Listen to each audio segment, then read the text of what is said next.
Bienvenidos a Lo Simple No Vale. Nacho Montes de Oca y Jesús Manuel Pérez Triana, buenas tardes, que a vosotros ya os tengo muy vistos aquí en el canal. ¿Qué tal estáis? No, encantado, muy bien. Bueno, hoy tengo el placer de volver a contar también con Andrea Chamorro, analista en África en Descifrando Guerra. ¿Qué tal estás? Hola, un placer estar aquí. Y también tengo el placer de contar con David Soler Crespo, periodista y fundador de África Mundi. ¿Qué tal estás? Muy bien, un placer. Gracias por invitarme. Bueno, vamos a hablar de la actualidad, de lo que está sucediendo lamentablemente en Sudán y bueno, quería que empezara un poco Andrea para hacer un poco una breve introducción de la actualidad.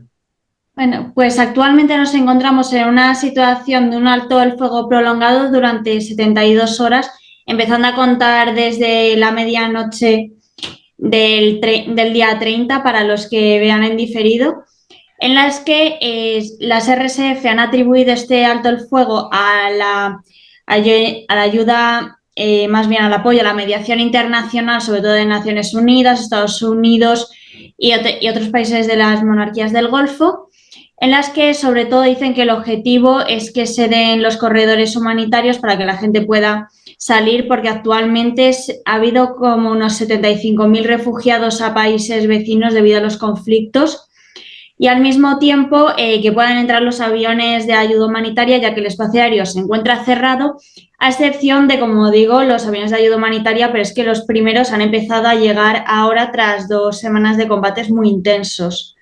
Sin embargo, tanto el ejército como los paramilitares se han acusado mutuamente de violar los altos del fuego, como ya ha pasado en anteriores ocasiones, y actualmente no parece que puedan llegar a un punto claro, sino que se está prorrogando la situación, intentando estabilizarla, pero no se llega a un punto de acuerdo. Si los demás queréis comentar cómo veis el diagnóstico de esta situación. Un comentario muy breve. Da la sensación que ningún bando ha sido capaz de imponerse o de conseguir una ventaja notable.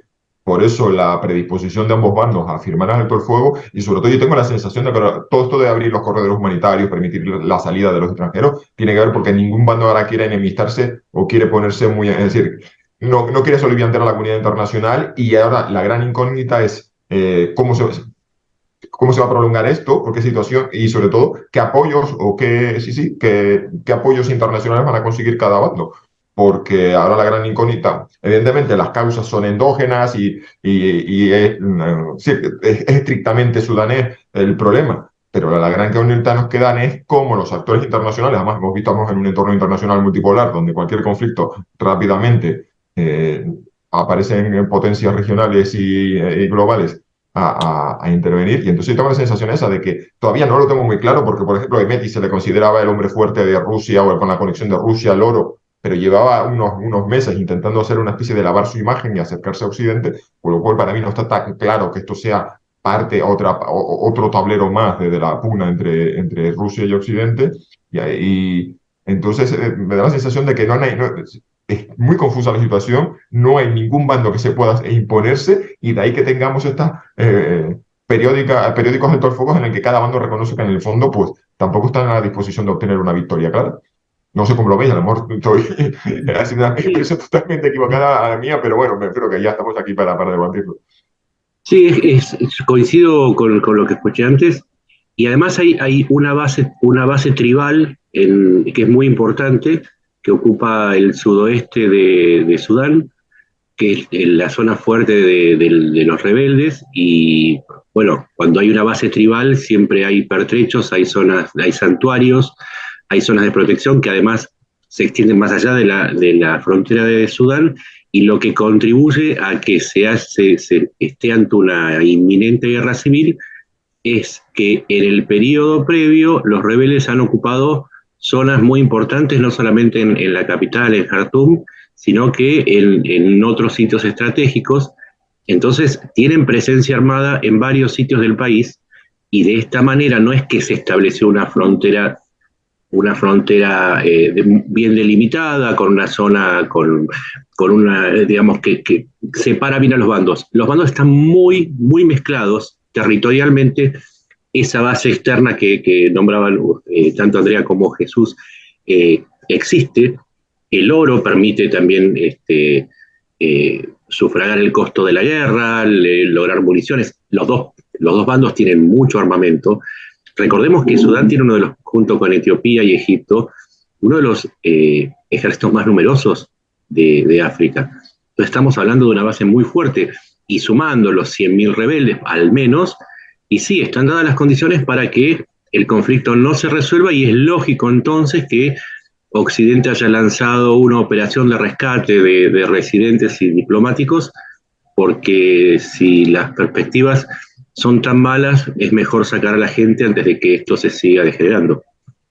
David. Sí, yo estoy de acuerdo un poco con, en general, con lo que habéis comentado los tres, ¿no? Pero sobre todo el concepto de que no tiene pinta de que vaya a ir a corto plazo, ¿no? El hecho de que al final todas las potencias occidentales quieran sacar de ahí a la gente, incluso, bueno, haya muchos sudaneses también, que es que, claro, es lo que habla Jesús, ¿no? Que esto es una guerra endógena y al final en la prensa occidental parece que los únicos que importa que se saquen de allí son los sudaneses, pero hay los extranjeros, pero los sudaneses, muchos de ellos están yendo a pie o como pueden a Port Sudán para intentar cruzar.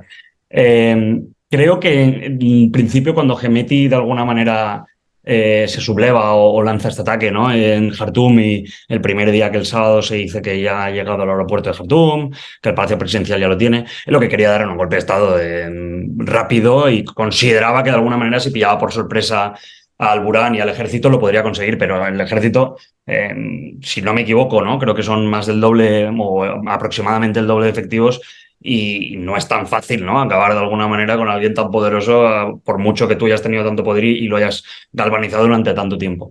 Entonces, este periodo de 72 horas, unos 72 horas previas, es una manera, ¿no? Efectivamente, yo creo que hasta ellos, de los que están arriba en el momento de decisión, de pensar, vale, esto a corto plazo no va a acabar, ni uno ni otro estamos dispuestos a ceder.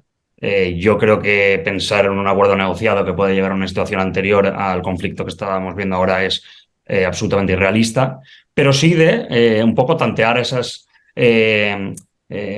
potenciales alianzas. Hace un día o esta misma mañana, y no me acuerdo dónde he leído, que emitió un comunicado de Emiratos Árabes Unidos diciendo que apoyaba un proceso de paz, pero también de alguna manera siempre ha tenido, ¿no?, los vínculos con Dubái y con el Golfo, pero se esperaba de alguna manera que fuera más a favor de ellos, pero no lo ha sido. Entonces, esas alianzas, ese calcular hasta qué cierto punto uno me va a ayudar o no. Se ha hablado de que Libia, el Khalifa Haftar, ya está ayudando a Hemeti, y de que Egipto lo estaría haciendo con el Burán, según información del Wall Street Journal hace un tiempo. Está por ver, ¿no? Pero luego vienen los reportes de lo que está pasando en el terreno. O sea, muchos de los periodistas que están ahí te dicen, sí, 72 horas están reduciéndose los bombardeos, pero al final a pie de calle siguen habiendo ataques. Y lo que, hablando también con organizaciones humanitarias, te dicen que es que ya no son solo las RSF o el ejército, es la gente armada que está aprovechando la situación de caos, que en el país no hay ley. Entonces, por mucho que los dos líderes digan que sí, si en la calle no hay nadie que les vaya a parar, al soldado raso o al civil que quiere robar en una tienda o atacar en una casa en un barrio medio alto, pues eso va a seguir así. Entonces, la situación es complicada, sí, es positivo pensar en un alto al fuego, pero no pensemos que es un alto al fuego para poder hacer un proceso de paz. O sea, es un alto al fuego para rearmarse, reorganizarse y calcular un poco de aquí en adelante qué hacer. Hay una cosa, que la situación previa es un presidente y un vicepresidente que entran en conflicto por una... Esto es un Juego de Tronos, abusando del cliché. La cuestión es que dices que, vale, los ponemos en una mesa de negociación y llegamos a un punto de decimos, mira, vamos a hacer un gran acuerdo nacional de paz en el que uno va a ser el presidente y el otro va a ser vicepresidente y se van a repartir el poder. Y es como, ya estábamos en esa posición. Claro, y el que estaba de vicepresidente hizo el cálculo. Sí. Sí, entonces lo veo muy complicado porque es como, ¿cómo los volvemos a poner juntos y que compartan? Esa es una situación muy, muy complicada. Los negociadores que aquí internacionales tienen un trabajo muy, muy duro, porque ¿cómo sientas a esos dos para que lleguen a un acuerdo y se repartan el poder y volvemos a una situación previa?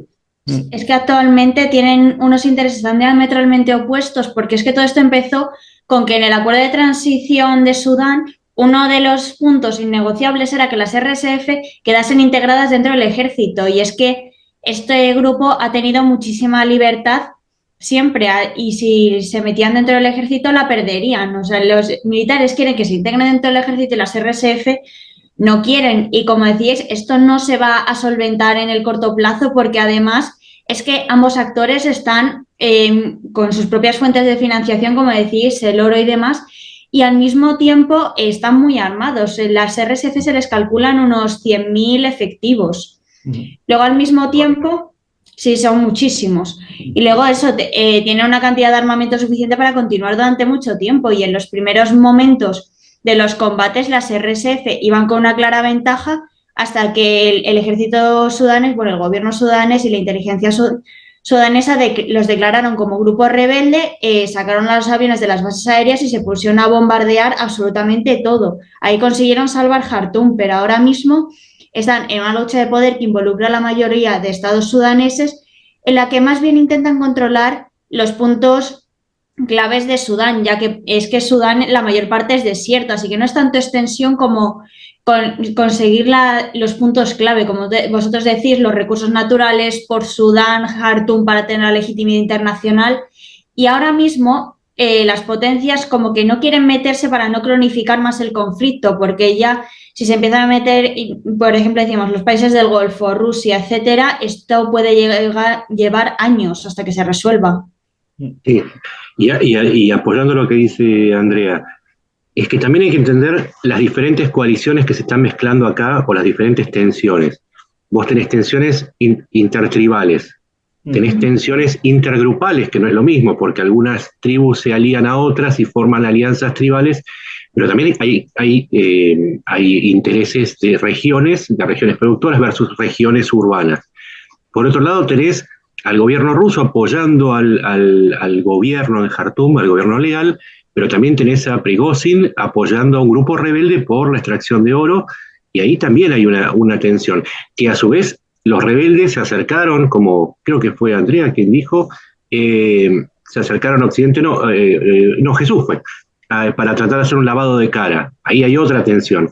Después hay otra tensión que es muy importante, es un país musulmán, y cae en lo que es la lucha dentro del hemisferio, el espacio islámico, las luchas entre Arabia Saudita, Egipto, Dubái, todos quieren meter su apoyo, y recordemos que parte de la operación fue hecha por Arabia Saudita también, la operación de rescate. Y por último, lo que tenemos, y que es también sumamente importante, es una tensión histórica entre Sudán y Egipto por el manejo del Nilo. ¿Sí? Entonces, y me había olvidado también de la base rusa, la base que acordada con Rusia, que es parte de esta ensalada, ¿no? Pero bueno, también la disputa con Sudán por el manejo del Nilo hace que se sumen otro actor, y si hacemos un repaso, tenemos 6, 7, 8 lados. Esto no es un poliedro, no es unos contra otros. Es muy complicado de manejar, y eso va a hacer que, con tantos intereses puestos, el conflicto no sea tan fácil ni tan pronto para resolver. Y luego, aparte, Nacho, lo que mencionas, que al final estamos hablando ahora de un conflicto entre dos tíos, ¿no? Básicamente, un militar, un paramilitar. Pero esto reaviva otros conflictos parados. ¿Por qué se están haciendo los enfrentamientos, aparte de Jartum, que evidentemente es la capital y es el centro del poder, en Darfur? Aparte de que allí está el petróleo, que nunca se ha salido ni va a salir, el poco petróleo que le queda a Sudán, tras la separación con Sudán del Sur, tienes allí todo un historial de, evidentemente, de hace 20 años que ahora se está empezando a revivir. El otro día leía en Al Jazeera que ya están volviendo a generar grupos de autodefensa en Darfur, en el sur de Darfur, un poco al estilo de hace 20 años, porque tienen miedo de los Janjaweed, vamos, de los RSF, básicamente, que eran los que vinieron hace 20 años allí.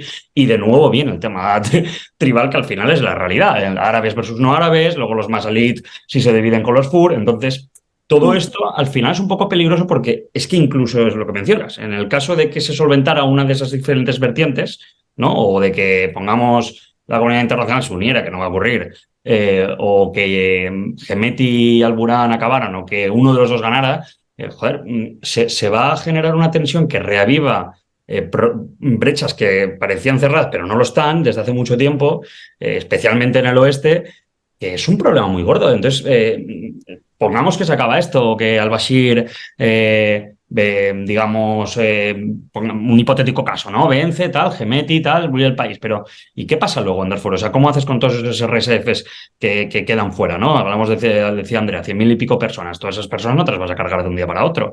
¿Qué haces? ¿Las integras, no las integras? ¿Se pelearán con los de Darfur? O sea, no es un panorama donde no hay O sea, no hay una guerra clara que es un combate entre dos solo, que además es lo que dice Jesús. O sea, ¿qué solución tienen estos dos? Más que uno de los dos pierda. Sí, es que los conflictos en África tienden a eso, una gran complejidad, que no puedes decir este es un bando, este es otro, porque muchos países, sobre todo en el caso de Sudán, son países que están cosidos artificialmente y su equilibrio político cogido mucho con pinzas.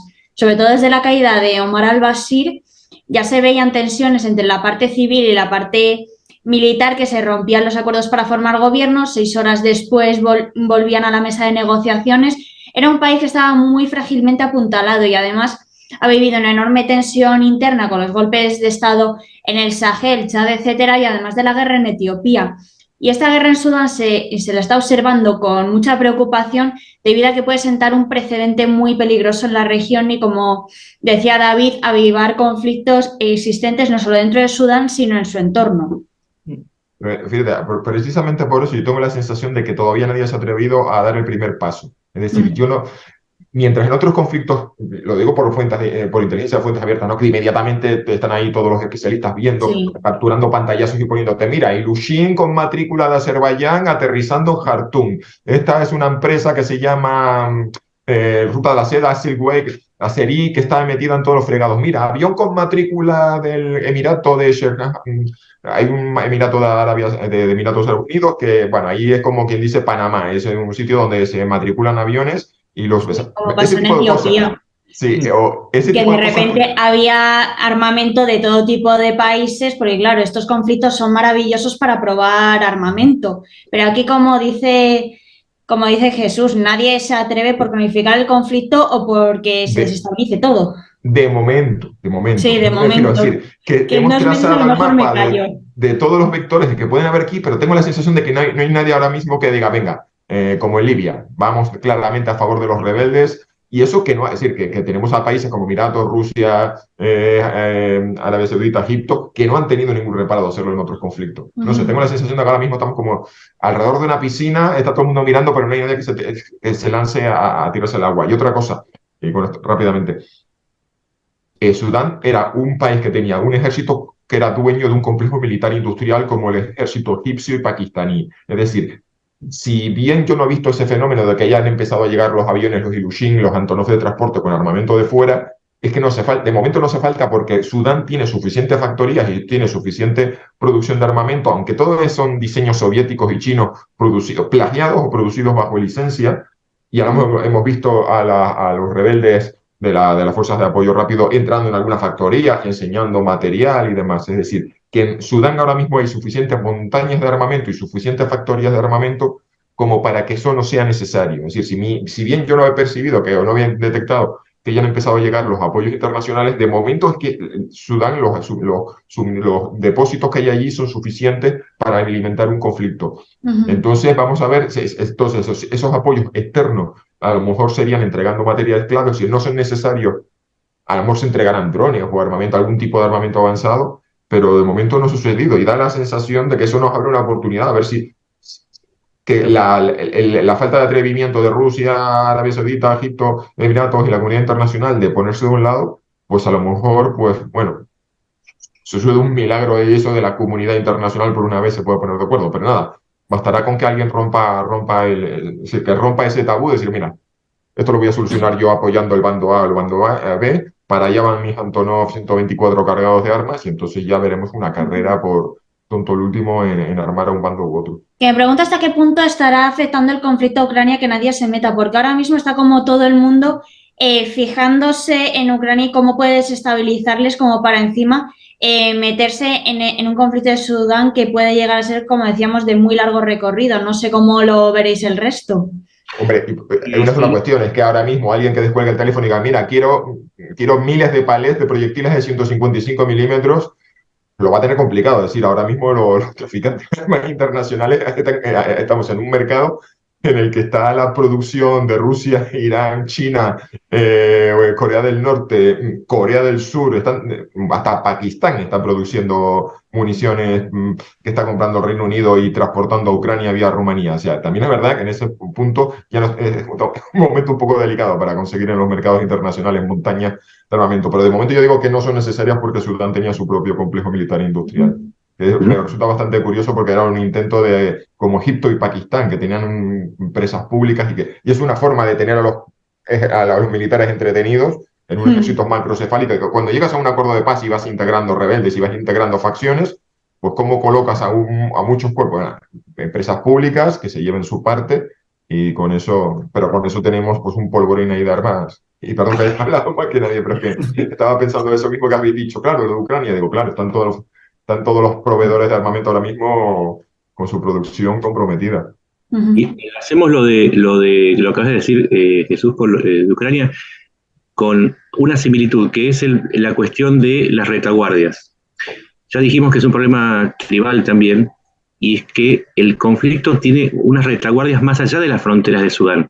Es decir, los grupos rebeldes tienen conexiones con República Centroafricana, con el conflicto de Libia. Hay zonas en control del gobierno con un enorme vínculo con Etiopía y sus conflictos. Recordemos que hasta hace unos años Sudán era la actual Sudán y la Sudán del Sur. Ya dijimos de Egipto, donde también hay una continuidad étnica. Entonces, como Sudán es un mosaico de etnias, de lenguas, entonces esas retaguardias hacen que cuando vos te concentres en el país, siempre te quede suelto esa hilacha que conduce a otro país. Entonces nunca lo podés terminar del todo si no tenés un acuerdo regional para resolverlo. Y esa es la complejidad inherente de los conflictos africanos, que para nosotros es más fácil de entender cuando decimos, bueno, lo podemos explicar con Ucrania, con su retaguardia en Polonia, en Bulgaria, etcétera, que los países no siempre terminan donde la frontera dice, en particular si están en conflicto. Si hay una retaguardia que resolver, el conflicto no está resuelto del todo. Eso es lo que quería sumar a lo que ustedes dicen. Hay que recordar que hace 20 años en Darfur Chad llegó a entrar porque, bueno, y Chad ahora tiene un poco, leía, me acuerdo de una pieza de Le Monde hace un par de semanas que hablaban de que, bueno, la Junta Militar de Chad, el hijo de Déby, Mahatma Déby Itno, tenía un poco de miedo de Hemeti porque, bueno, es que Hemeti se rumorea, que esto, claro, evidentemente nadie tiene su partida de nacimiento, ¿no? Pero que es chadiano, o sea, también este es otro tema, ¿no? De que al final tiene incluso vínculos con la familia de Déby y de que hasta qué punto consideran que Hemeti ya no le interesa solo Sudán, sino un poco un tío expansionista, ¿no? De crear allí un tablero de, al final, intereses, este tío, lo que como a la mayoría, ¿no? Pero sobre todo a los que un ejército yo considero, desde mi punto de vista personal, al final sí que tiene pues, ¿no? una jerarquía, un etcétera. Hemeti al final es como Prigozhin un poco, ¿no? Le interesa la pasta y al final hacer dinero y de un lado para otro. No es que le interese solo Sudán, le interesa lo que hay en Sudán, y si en Chad puede pues, conquistarlo, mejor todavía. Y también República Centroafricana, no me acuerdo ahora mismo quién ha mencionado, pero en el sudoeste de Sudán hay rebeldes que no le hacen ni gracia a Touadéra que pudieran volver a entrar si les empujan a República Centroafricana. Entonces, es que es verdad que al final todo Egipto, evidentemente, o sea, que tiene muchos intereses por el Nilo, Etiopía, con la gran presa del Renacimiento. O sea, Egipto y Sudán eran más o menos aliados con Al-Burhan, que además cuando él, en su formación, según he leído, tiene muy buenas relaciones con los egipcios. Todo lo que dice Jesús, tienes toda la razón de que al final el ejército de Sudán es un poco, no solo un ejército, o sea, es un gobierno, tiene intereses económicos, o sea, la economía de Sudán es pública prácticamente porque tiene un poder casi omnipresente desde la época de al-Bashir y antes. Entonces, no es solo Sudán, es que tienes toda la razón, o sea, es que Sudán acaba, vale, muy bien, y se echa unos a Chad. Bueno, pues ahora la siguiente es en Chad, porque ahí se van a pagar. O ¿qué pasa si echas a los de República Central a República Centroafricana? Bueno, vale, va, pues Sudán cambia y llega Hemeti, entonces va más con Etiopía y se enfrenta a Egipto. Entonces, conflicto Egipto con Sudán.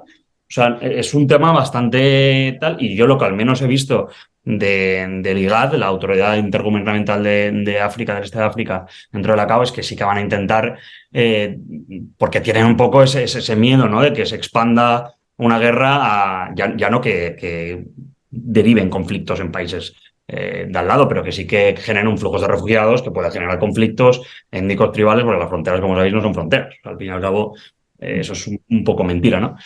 O sea, que no es una guerra solo de Sudán, que al final lo que hacen dos tíos puede impactar mucho a lo que ocurre en un futuro a medio plazo en una región que, bueno, ya, si me pongo a lucubrar ya tal, pues mirad el Sahel. O sea, y si eso lo aprovechan luego grupos, porque es lo que hemos dicho, es fundamentalmente son musulmanes. Y a día de hoy no hay un yihadismo en Sudán que te haga pensar que pueda acabar como Burkina, pero y si todo este polvorín acaba entrando allí, se radicalizan, se aprovechan Bueno, unos lados a otros para armar a unos con unas ideas. Es que no se puede llegar a ser muy peligroso y, a ver, yo no creo que llegue a ese punto, pero no, pero sí, optimista es no soy. imposible. Podemos plantearnos realmente lo de los vasos comunicantes, no tanto como, bueno, sí, especulando un escenario de debilidad estatal, caos y anarquía, pero este conflicto se implicará tarde o temprano que flujos de armas terminen afectando a otros países y vamos a ver los vasos, porque precisamente los vasos comunicantes, Hemeti estaba con la mirada puesta de los negocios del oro, era el hombre del oro de Moscú en Sudán y estaba pues con los ojos puestos en Chad y República Centroafricana. Estaban ahí pasando mucho oro que se estaba explotando en minas artesanales en países del Sahel, estaba saliendo a Emiratos Árabes Unidos por Sudán o por Mali. O sea que sí, efectivamente, bueno, si ya nos ponen con las conexiones de Rusia y el oro y las... Pero bueno, eso de momento ahora ha quedado congelado con el conflicto, vamos a ver cómo se resuelve, pero efectivamente, la verdad que el potencial de un país tan grande de desestabilizar la región es enorme, porque después de esto vendrá el caos y la anarquía que generará zonas que permitirán que convertirán en retaguardia a grupos rebeldes de países vecinos. Dos, el flujo de las armas y cuando una vez que acabe el conflicto, porque además me imagino, hemos visto a los rebeldes de las fuerzas de apoyo rápida entrando en esas factorías y en esos depósitos del ejército. Y bueno, lo que se repartirá y lo que se traficará a partir de ahí. O sea que por eso yo creo que también eso me remita a la idea que yo tenía de da la sensación de que nadie se atreve a lanzarse a la piscina porque todo el mundo está pensando, esto puede ser ganancias a corto plazo, de ajá, pongo a mi peón, pongo a un presidente, o sea, apoyo al bando X y con eso consigo un presidente amigo en Sudán, pero es el efecto, si las ondas expansivas de este conflicto puede terminar desestabilizando, además, porque es un país, como habéis planteado, tenéis el eje norte-sur, que es el Nilo, o sea, arriba Egipto, debajo Etiopía, y luego tenéis el eje este-oeste del Sahel. Es decir, es que Sudán es un país que es un cruce de caminos muy, muy interesante. Sí, muchos países tienen sus intereses puestos en Sudán porque eso precisamente es la llave al Sahel y si de momento si se descontrola la situación y acaba afectando, por ejemplo, un país como Chad, que es básicamente como el que controla un poco la situación a nivel defensivo con los yihadistas, que es de los mejores ejércitos del Sahel, Idriss Déby padre se encargó de eso y que son los que más implican en la lucha contra el yihadismo, eso puede ir incluso a peor. O también otro punto muy importante de desestabilización están siendo las crisis de refugiados que, como ya comentábamos antes, están saliendo, pero decenas de miles, a países que ya tenían una situación crítica en la que se están dando hambrunas en el Sahel, en el Cuerno de África, y que no tienen infraestructura para acoger a tantísima gente y que puede llevar a episodios de violencia en esos países por la tensión por el territorio y los recursos con la propia población de esos territorios. Absolutamente, es justo lo que iba a decir, que la presión migratoria hacia los países de alrededor también, más allá del factor político de trasladar el conflicto a la región entera, es la presión migratoria que empieza a empujar junto con la hambruna y el aumento del precio de los alimentos, producto de la guerra de la invasión de Rusia a Ucrania. Y acá quisiera sumarle un elemento más que tiene que ver con Sudán y que se enlaza con el resto de los países de África. En los últimos años, África empezó a convertirse en un proveedor de Occidente y de China muy importante, empezó a aumentar mucho sus exportaciones de materias primas y de alguna manera se había estabilizado la zona tanto con las inversiones chinas como con la competencia que se generaba con Occidente.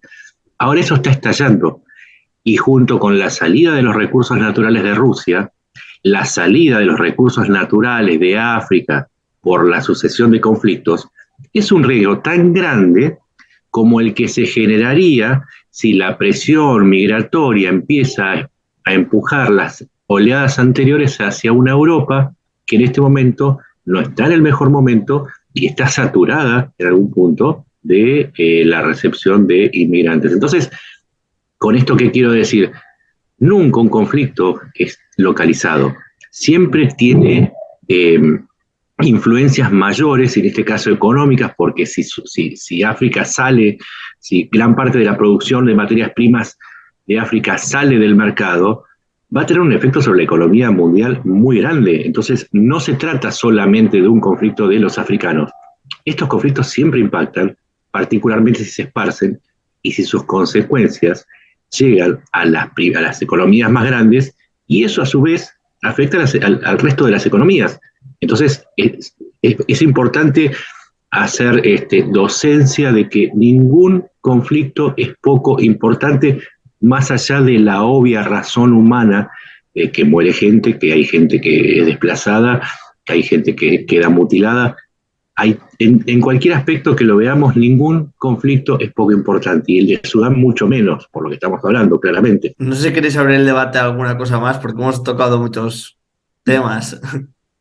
Sí, y aparte, y reflejando que no tenemos muchas respuestas. O sea, hay una sensación de perplejidad y además lo vimos en los combates y en los seguimientos. Tenemos una comunidad que tiene los ojos puestos, la comunidad tuitera, comunidad de OSINT, de inteligencia abierta, que tiene los ojos puestos en Ucrania, y hay muchísima menos gente poniendo los ojos en Sudán, y aún así la información que nos llega es bastante limitada. Y además incluso y la que nos llega por ejemplo, viendo los combates en Khartoum, bueno, vale, sí, vamos consiguiendo posicionar barrio a barrio, pero no tenemos una sensación acertada. ¿Cuáles son las fuerzas en juego? ¿Cuáles son los recursos que hay detrás? Es decir, ¿podemos realmente hacer una evaluación de cuál es el agotamiento al que han llegado ambos bandos? ¿Cuál es el bando que está a punto de quedarse sin fuerza? Y cuando digo fuerza no se refiere solamente humanas, sino municiones o recursos económicos. Es decir, de ahí hay demasiadas incógnitas, la verdad.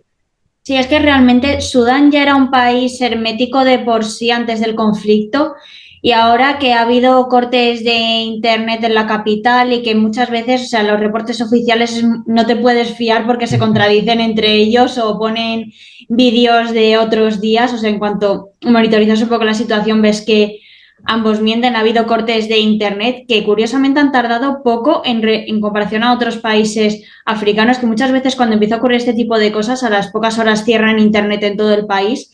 Y en estos, los primeros días de conflicto, sí que había un cierto acceso desde la capital, pero ahora mismo es muy difícil saber incluso las propias posiciones más allá de los puntos estratégicos, y eso, como dice Jesús, o sea, cuánto de agotamiento, cuántos recursos ha gastado cada bando. Es realmente complicado de saber. Hay recursos naturales, los conflictos se perpetúan. Eso es algo. Sí, el oro, que yo me olvidé de hablar de otra tensión, que es la pelea, la disputa interna entre los grupos rusos, porque ahora parece ser que aquella tonelada que fue capturada en el aeropuerto de Khartoum, que venía a nombre de Hemeti, era parte de un cargamento de una facción enemiga que iba hacia otro lado de Rusia. También hay una pelea entre Prigozhin y sus competidores con otros grupos que quieren explotar los recursos de África. Y por eso digo, si hay recursos naturales, si hay oro, si hay diamantes, si hay uranio, si hay gas, y los grupos tienen con qué financiar para continuar esa disputa por el poder. Y eso hace que los conflictos se hagan eternos. Eso es una constante en África. Mientras haya recursos, sigue la violencia. Sí que es verdad que no hay, como decía Jesús y Andrea, un poco una información, ¿no? De qué bando está ganando, pues eso, qué ofensiva empieza ahora, así como con Ucrania, sí que al menos un poco sabemos de ofensiva Ucrania viene ahora, o en Bakhmut el Prigozhin ahora que venía y decía que Rusia va a perder. O sea, un poco alarmista, ¿no? Pero no hay, o sea, no hay un análisis, digamos, ¿no? O un desde el terreno. Yo lo único que veo es, pues, al final, periodistas o activistas desde el terreno pues diciendo, mira, ahora hay un informe de un ataque de uno a otro en X sitios y X puntos y algunos pocos mapas, pero no hay una señal a día de hoy. Aunque yo sí que creo que estas 72 horas que han acordado ambos es un poco un agotamiento o al menos un replanteamiento por ambos bandos, ¿no? Que Hemeti abiertamente te quiere decir, oye, sí, vamos, voy a parar, y que el ejército también te diga, sí, voy a parar, te habla un poco de que ninguno de los dos esperaba a cierto punto estar 3 semanas después aún dándose bombardeos a mansalva, por decirlo así, ¿no? O sea, como que aún no se habrán acabado su producción, pero que ven que si siguen así no van a durar muchos meses o semanas. no sabemos decirlo y eso es un poco el problema, ¿no? De la falta de información, como ocurrió en Tigray fue incluso peor, y en muchos otros sitios de conflictos, bueno, en República Centroafricana, o se puede hablar de 1000 sitios, ¿no? Pero sí que quería mencionar, que no tiene nada que ver, que es un tema también que al principio, cuando se contaba qué aliados cuentan cada uno, yo creo que a raíz de lo que menciona Jesús, de que aún nadie se atreva a meterse, es porque también muchos, Emiratos Árabes Unidos, que debería ser el aliado más claro de Hemeti por todo el oro, etcétera, es que creo que muchos, es difícil explicar que antes había dos bandos claros, los que apoyaban a Hemeti y al Burhan y los que no. Entonces, claro, la Unión Europea, Occidente, etcétera, eran pues los que no, de alguna manera. En diciembre del año pasado sí que se firma ese nuevo acuerdo para una nueva transición, que muchos critican que precisamente la presión para firmar ese nuevo acuerdo, una transición civil, ha sido, y esa integración de las RSF, etcétera, ha sido uno de los catalizadores, por decirlo así, de una tensión que ya había entre Hemeti y al-Burhan, para poder llegar a este punto. Es decir, que si no se hubiera puesto tanta presión internacional en volver a una transición acordada como la previa al golpe del 2021, no se hubiera llegado a esta situación ahora. Pero claro, los Rusia, Emiratos Árabes Unidos, Arabia Saudí, etcétera, muchos es como, vale, incluso Egipto, vale, yo apoyaba a esta junta militar, pero la junta militar lo formaban 2 hombres. Ahora tengo que medir un poco y ver a quién me interesa más apoyar, si me interesa apoyar a uno de los dos, porque hasta qué cierto punto, pues lo que dice Nacho también, o sea, hay muchos minerales y muchos intereses que si yo me lanzo ahora con un bando y ese bando pierde, ¿qué pasa? Que luego voy y pierdo todo lo que ya tenía ganado con ellos, porque lo que sí que tenían claro es que la transición a la democracia, lamentablemente, desde que cayó el Bashir, no iba a ocurrir, ¿no? Eso lo sabían los que la apoyaban y por eso lo hacían tan abiertamente. Ahora, cuando tienes a dos bandos que ves que ninguno de los dos tiene una ventaja clara sobre el otro, están aún, yo creo que muchos de ellos un poco a expensas, ¿no? Si vemos ya que uno toma ventaja sobre otro en las próximas semanas, después de reorganizarse, yo creo que ahí sí que podríamos ver un apoyo más explícito. Pero a día de hoy es claro, es un poco como, oye, mis amigos se están peleando entre ellos. ¿Qué bando cojo de mis amigos, no? Porque yo tengo intereses con uno, pero con el otro también me llevaba bien hasta ahora. Yeah. Uh-huh. Pues no sé si queréis añadir alguna cosa más. Si no, yo creo que hemos repasado toda la actualidad y todo lo que los entresijos del conflicto. Sí. Sí. Vamos, yo simplemente que me tengo la sensación de que todavía quedan muchos acontecimientos, es decir, que este no va a ser la primera charla sobre Sudán y que estamos a expensas de lo que suceda. Hay que estar muy atentos a lo que suceda en África, porque va a ser un punto de conflicto permanente en lo sucesivo por las causas que estuvimos analizando. Bueno, pues entonces aprovecho yo para hacer una cuña y hablaros de Osin Sahel, que es mi nuevo proyecto. Aprovechando, yo tenía en el año 2002 picando código HTML con el blog de notas de Windows. Ustedes son demasiado jóvenes para recordar aquello. Yo creé, dice que esa ni siquiera, no me dura la píldora, no me la hace más veces. Sí, eres un señor mayor, ok, boomer. Yo creé Flanco Sur, que era un concepto o sea, cogí un concepto de la OTAN de los años 80 para hablar del Magreb, y cuando me puse a estudiar aquello, me di cuenta que todas las cosas interesantes estaban pasando mucho más al sur, en el Sahel.